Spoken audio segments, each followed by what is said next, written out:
Magandang araw mga builder ng Piso Wi-Fi. So ngayon, de-demo natin yung release natin na version 3 ng Easy Wi-Fi, yung sa Bendo. So gagawin lang natin na simplified lang yung setup. So para madali naman din sa mga beginners lang o yung mga basic lang na knowledge sa pagbibuild ng Piso Wi-Fi. Ngayon, ang gagamitin lang natin ay isang itong network switch na may VLAN capable na setup, and then dalawang AP, at syempre yung board natin ay yung gagamitin ko ay yung Orange Pi 03. So magandang board kasi to dahil mura lang ang presyo, tapos nakagigabit na, saka maganda naman yung build. Parang mas maganda pa siya sa sa Raspberry Pi 3 or 4. Sa akin lang naman yun. Pero sa tingin ko, maganda kasi yung build niya yun. So, bago tayo mag-start, nilagyan ko na ng mga IP yung, yung mga device ko para hindi na ako malito kung paano ko siya i-access. So, first natin gagawin is i-configure natin yung TP-Link natin na network switch. Ito ay TLSG105E. Pero depende sa inyo. Pwede kayong gumamit ng mas maraming port, basta meron siyang VLAN, no? Pwedeng i-setup ng VLAN. So start na tayo. So isa-setup na natin yung TP-Link. So ito yung sample natin na gusto natin ma-achieve na setup dito sa diagram na to. Ayan, gagamitin natin yung port 1 as yung dito siya nakakonect yung ISP natin. So dito sa port 1. Then sa port 2, dito naman nakakonect ang ating Orange Pi na gagamitin. Then dito sa port 3, ito yung VLAN natin 21. And port 4, VLAN 22, and port 5, siya yung VLAN 23. So, okay, start na tayo. Sa akin, ang IP ng aking TP-Link na switch ay 192.168.01.131. So depende yan sa inyo, maaaring iba yung IP sa inyo. So ito sa sample ko naman ay 131 siya.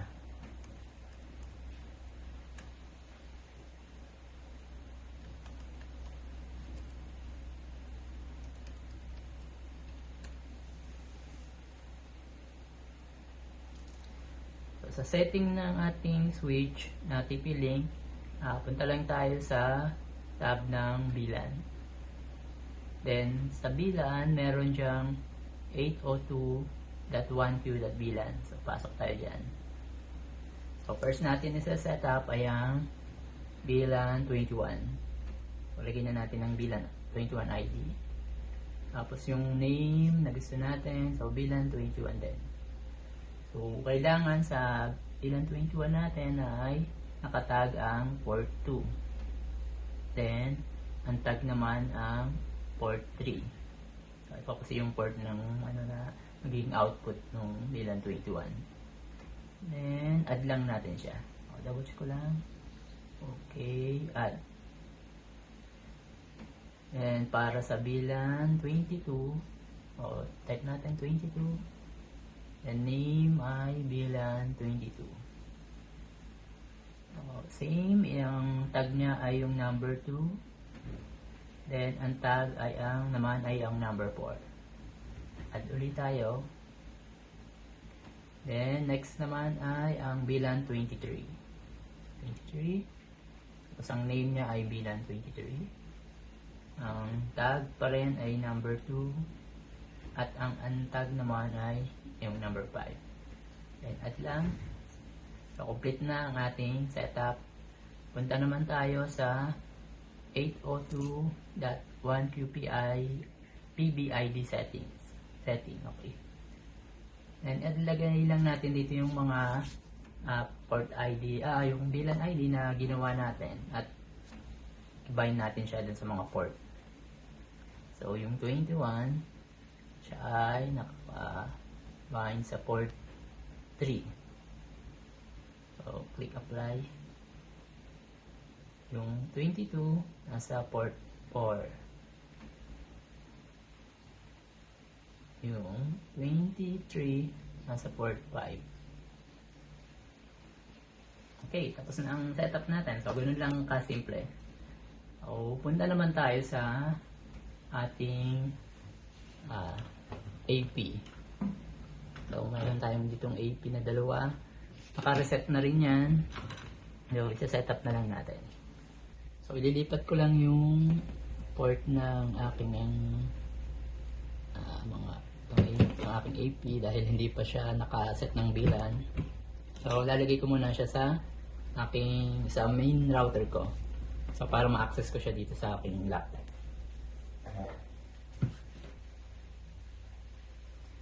So, ayan, nakapasok na tayo sa ating AP. So, login muna tayo.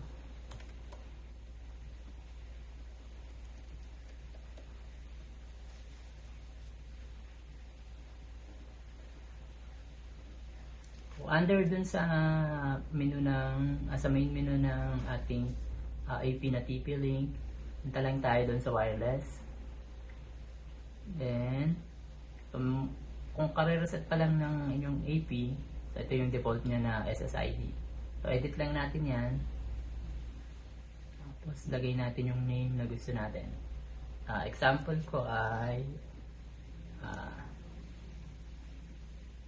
hotspot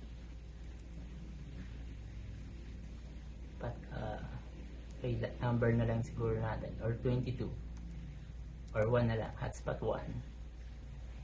Then security, hindi na natin lalagyan ng security, open hotspot lang.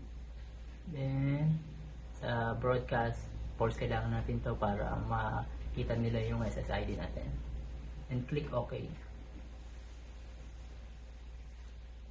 Ngayon, kailangan pa natin mag-add ng isa pang SSID. So, yung SSID na to ay gagamitin ng ating Node MCU. So, dun siya magko-connect na sa kanya. Parang reserved na yon para dun lang sa kanya. So, kaya naman natin ginawa yon. So, unless kailangan natin mag-edit ng SSID sa bago nating location, hindi na natin kailangan pang i-edit yung configuration ng ating Node MCU. Fix na siya, lagi na lang siya kukonect sa isa nating ginawa. So, add na tayo. So, ito yung SSID ng hotspot lang ilalagay ko. So, by default kasi, yung Node MCU natin, pag pinlash natin yan, ang nakasetup sa kanya na SSID ay hotspot at walang password. So, automatic, kung meron tayong AP na ang pangalan ng hotspot, kukonect na siya doon. Wala na tayong i-configure. So, mas madali yun, lalo na sa beginner na hindi na nila kailangan kalikutin pa yung setting ng Node MCU.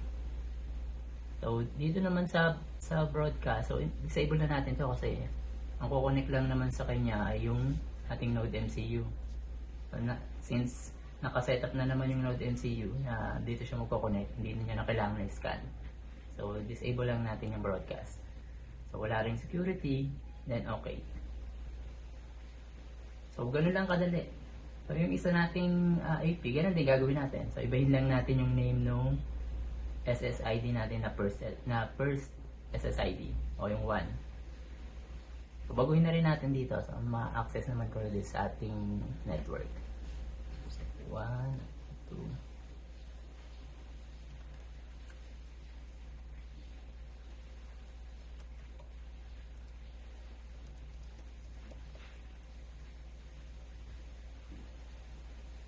Wireless.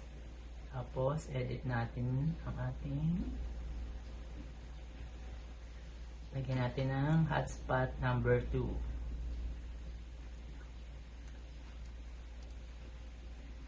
Then, broadcast naka-enable, security naka-off, and okay.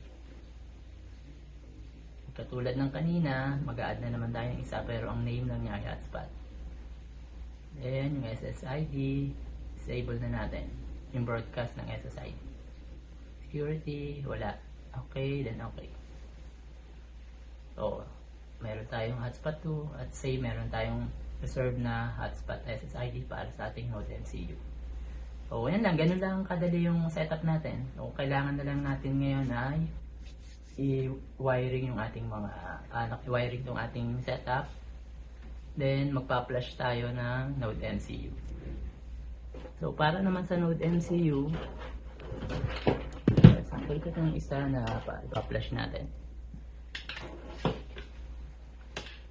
Punta tayo sa ating, kung naka-access nyo na yung ating admin, so punta tayo dito sa Subvendo. Meron kayong makikita dito yung link na Subvendo Resources. Kapag kinlik nyo yan, makikita nyo yung resources dito na para sa Subvendo. Meron na ring manual, sakaling gusto nyo pag-aralan maigi yung paano i-setup, so nandito siya. Then yung firmware, ito yung importante natin. Ito yung ilo-load natin dito sa ating Node MCU. So download lang natin yan. Open muna natin folder, then download. Okay. So, yan natin sa download natin. Andito na siya, nakakapunta na siya sa download. Then, dito naman sa ESP. Ano ba base ito? HN han.me. So, ayan. Send link para mas madali tayong mag-flash ng ating firmware sa Node MCU. So, i-plug lang natin siya sa any port ng ating device. Kung Windows ang gamit nyo, not sure kung detected na dun sa latest yung Node MCU. Kung hindi naman, naandun din yung driver. Kita nyo naman dun sa firmware natin na folder, no? Nandito rin yung driver niya for Windows. So, install nyo na lang yan kung sakali mang hindi siya ma-detect. Then, back tayo dun sa tool. So, once na naka-connect na siya, click lang natin yung connect button. And, ililist down niya yung mga na-detect niya na port. So, sa atin, ang ginagamit niya, ito yung USB. So, naka-plug siya sa USB. So, ito lang yung may name na USB serial. So, kung hindi man lumabas, maaaring hindi yan na-detect yung driver. So, kailangan mag-install tayo ng driver. So, since dito naman sa computer ko, na-detect naman siya agad. So, click connect.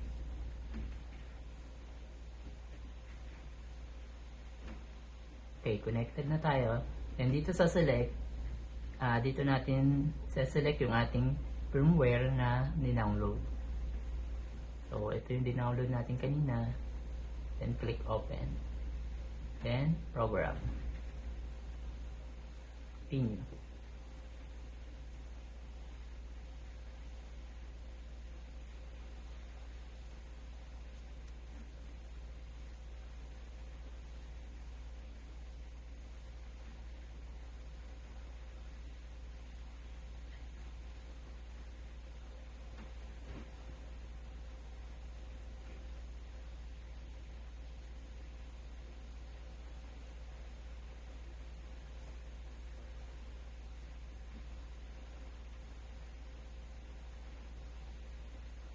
So, yun. Ganun lang kadali.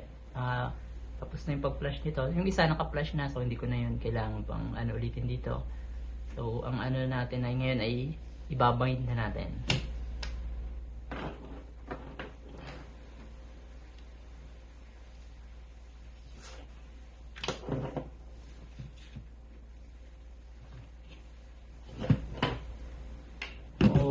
Tinanggal natin yung IP natin dahil nakakabit siya dun sa main router. Dahil kanina kinonfigure natin, ibabalik ulit natin siya ngayon.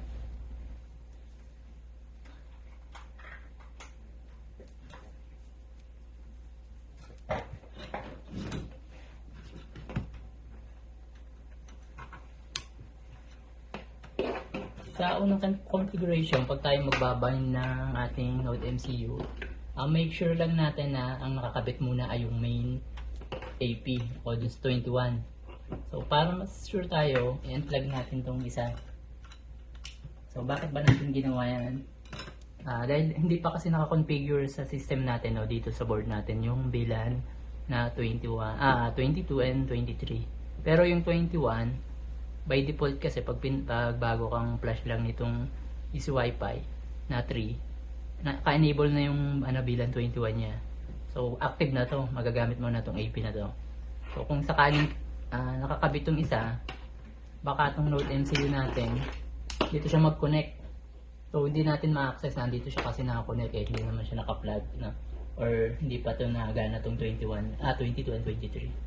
So, para sure, kabit lang natin itong isang AP na naka-connect siya sa VLAN 21. So, sure tayo na dito lang siya kukonect. So, start na tayo. So, plug muna natin yung isa nating Node MCU.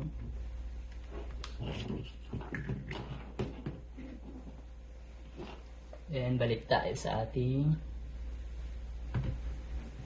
admin ng Bendo. So, dito, ulit sa tab ng sa Bendo. Pasok tayo dyan. Then, click natin yung add sa Bendo. So, para sure, check muna natin dito sa select device sa bandang ilalim, no, kung ilalabas. Ayun, nakita na siya. So, dito, ilagay natin na ngayon so, ang gawin kong name, yung name din kanina, hotspot. Hotspot 1. Then, ang bilan ng hotspot 1 ay 22. So, yung device na kailangan siya mag-connect. Hindi natin siya i-connect. Then, save. Next naman ay yung isa nating Node MCU. Power on din natin siya.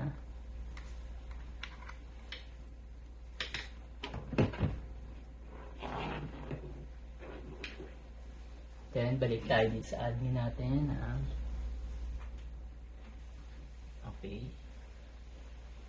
So, dito sa add, click lang ulit natin yung add sa Bendo. So, para make sure ulit, tignan muna natin dito sa select device. Ayun. So, meron ng dalawa. Yung kanina, mapapansin nyo, naging lock na siya. So, ibig sabihin, no, na-bind na siya dito sa ating board. So, hindi mo na ma-rebind yan unless i-unlock mo ulit. So, mamaya, yung procedure ng pag-unlock, ituturo ko sa inyo.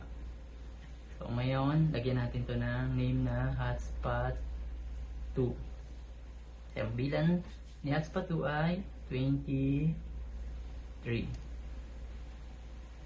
And select natin yung device na naka-open. Then save. So yun. So wait lang natin kung mag-active na itong isang offline. So wait tayo ng ilang seconds. So yun. Parehas na siyang active. So working na yung working na to. So ang kailangan na lang natin gawin ay i-plug na natin tong ating AP.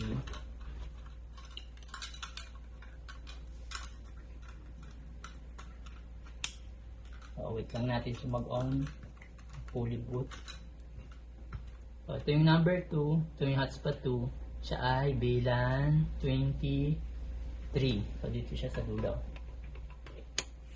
So, ito yung main, no? Dahil dadalawa lang yung gamit natin na AP. So, hiramin muna natin tong main. Ilipat na natin siya sa bilan 22. So, siya na yung hotspot 1 ngayon. Wala tayong gagamitin para sa main. So, ayan. Ngayon, magta-try na tayo kung working na yung system natin. So, kung mapapansin nyo yung blink niya, nag-blink na siya ng slow blinking lang. So, meaning yan, connected na siya dyan sa ating board. O, dito sa Orange Pi. So, ako tayo ng cellphone for testing.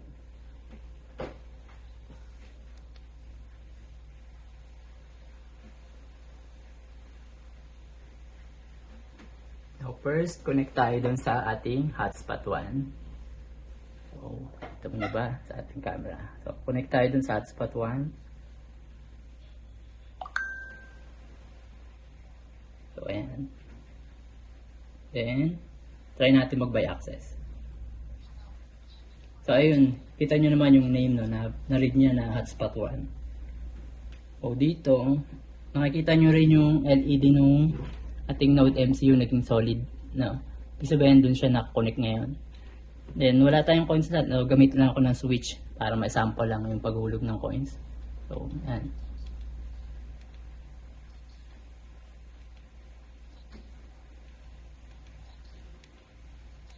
Ayan, no? Click tayo ng 10. Ayun. So, good.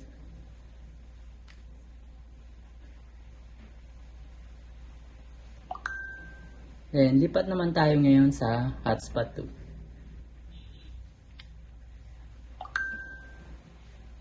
So, na-detect na rin na nag-change yung MAC natin. So, kung gusto nating malipat dito yung access, so yes natin. Kung ayaw naman natin, magpaserve yun doon sa lumang MAC.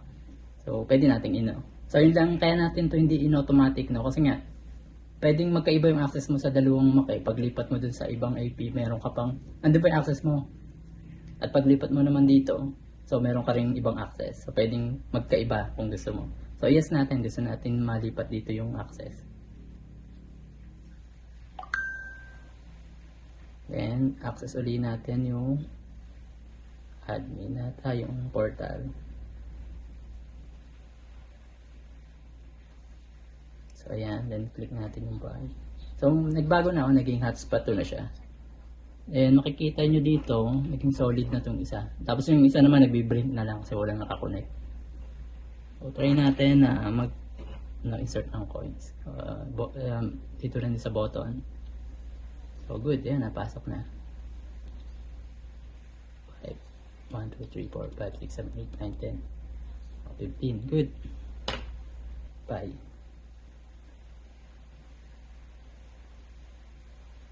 Matry tayo ng dalawang set po. Natin.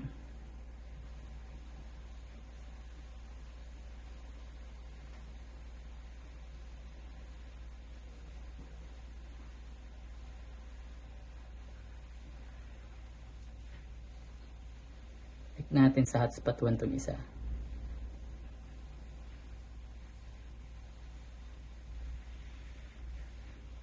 So, ito si hotspot 2, isa, tapos isa naman nakakonect sa hotspot 1. So, ayan, pwede silang magsabay na maghulog na yan, dalawang yan. Tayo natin ito. Ayan. Sabay silang nag... Thank you. So, ayan, goods na. Thank you. Then, so, click lang natin ulit.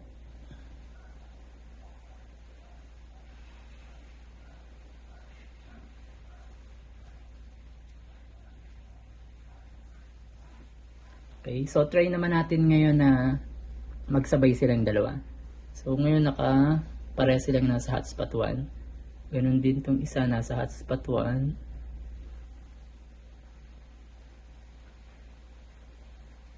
So i-click natin tong isa na mag-buy siya ngayon. Tapos ito rin isa. So sabay sila. So dito naman pag sakaling sila ay nagsabay, yung pangalawa magwe-wait lang siya na matapos. No, tapos automatic siya na yung magiging next. So dito kung sakaling nagbibiro lang tong isang to, yung una, at para lang hindi makakonek yung iba, wala siyang magagawa pagka naubos na yung time niya. So ganyan lang, hintayin natin na maubos yung time niya. Then hintayin natin na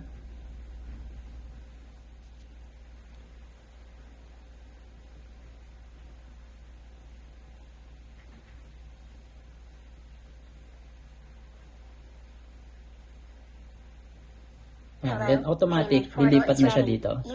So, wala nang magagawa itong isa. Kung sakaling magpipindot man siya dyan, magpipindot. Hindi na siya makakapasok. Kailangan pumila uli siya. Kung pang last siya, di last na uli siya. Kapipindot niya, mapupunta siya sa hulihan. So, safe yung sa mga mahilig magbiro dyan na hotspot. Okay na. So, ganun lang. Ganun kasimple. So, try natin kung mapambasok yung coins. So, good. Thank you. So, okay. Ayan, tapos na ang ating demo, no? So, sa tingin ko, naintindihan naman kung paano ko ba na-explain, no? No? Di bali, meron naman tayong manual kung sakaling babasahin. Tsaka, pwede kayong mag-chat sa, sa page para sa mga question nyo. Nalimutan ko pala, no? Kung paano i-reset yung, paano natin i-reset yung, sakaling, kasi pasok ulit tayo, no? Kung makikita nyo, kung sakali tayo mag-a-add na naman ng Sabendo, nakalak na yan. Hindi na natin yan magagamit. So, delete ko tong isa. Oh, delete ko ulit siya si 23, no?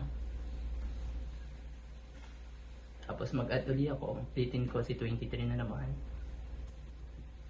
Si hotspot 2 ulit. And bilang 23. Since nakalock na, alin man dyan sa dalawa. Nave ko. Wala na, hindi ko na may add. Kasi lock na siya eh. So, madali lang naman i-unlock. Kung sakaling i-rebind nyo, limba yung kanina ko dito. So, ito try ko itong. I-delete na natin parehas na. Para mag-rebind tayo ng bago. So, dahil tinanggal natin yung AP natin ngayon, wala na itong bilan. Kailangan ibalik ulit natin sa number 1. So, ito si 1. Sa bilan 21. Kasi hindi na siya na makakabind. Dinilit ko na parehas eh. Balik na lang ulit natin para makabind. Tapos i-unplug na natin itong isa para hindi sila dito mag-connect. So, ulitin lang natin. Oh, parehas lang.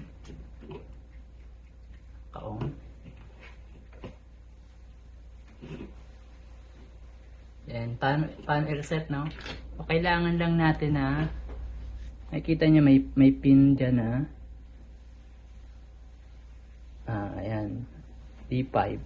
So, nakikita nyo yung D5. So, gagawin lang natin yung D5. So, short lang natin yan sa ground o sa G. So, ayan, naglagay ako ng switch na para mas madali na lang. Tapos, ang gagawin nyo lang, i-reset, press nyo yung reset, no? Tapos, press nyo rin tong button na to o yung short nyo. Tapos, release nyo. Tapos, hintay lang kayo na mag-blink. Pagka-blink niya, mag-i-stop yan. So, ayun. Ibig sabihin niya, na-reset na siya. So, reset na lang uli natin. Or, na-unlock na siya. So, reset na natin. So, ready na yung for binding ulit. So, try natin na kung may babind na.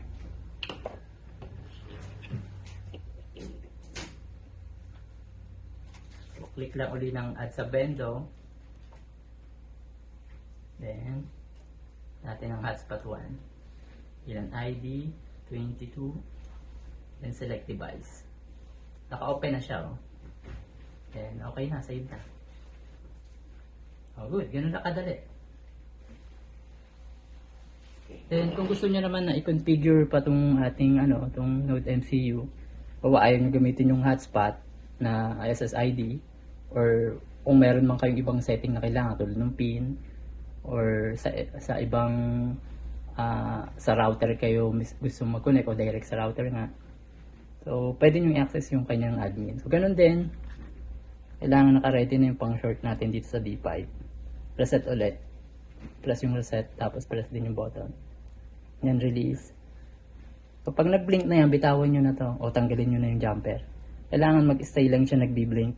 So, meaning yan, naka-config mode na yan. So, pwede na natin i-access yung config niya. So, gamitin natin yung laptop para ma-access yung kanyang configuration. So, balik tayo dito. Hanapin lang natin yung kanyang SSID. So, dito, ito yung SSID ng aking Node MCU na naka-config mode na. So, access natin. Then, punta tayo sa browser. Ang address niya ay 10.0.0.1. So, ayan na yung pinaka-configuration ng ating Node MCU. So, pwede nyo palitan yung SSID or mag-add kayo ng password or i-reset. Kasama na rin sa ma-unlock siya pag na-reset natin. So, kung meron namang advanced na setup na kailangan nyo, so yan, click lang yung toggle advanced setting. Pwede kayong mag-change dito ng pin. So, kung alin yung gagamitin, nilagay ko lang yung mga generic pin na for GPIO kasi yung ibang pin dyan na ginagamit ng Node MCU sa ibang module katulad ng mga sa LCD, mga ganon. So, mas maganda mag-stick tayo dun sa generic pin lang niya. Na pwede nating invert yung signal sa kung magamit kayo ng relay. And server IP, ito yung IP ng ating Raspberry. Pag nakakonect ka sa kanyang AP na, ito yung kanyang IP. Pero kung sakaling dadirect ka sa router ng iyong ISP, kapalitan mo yan ng binigay ng ISP na IP sa iyong Orange Pi. So, example, 192.168.100, yun. So, pero kung ano naman, kung susundin nyo yung tutorial ko, wala na kayong babaguhin, yan na lang lahat. Hindi nyo na ito gagalawin. So, yun lang. Pwede na nyo nang i-connect uli yan. Okay. Thank you.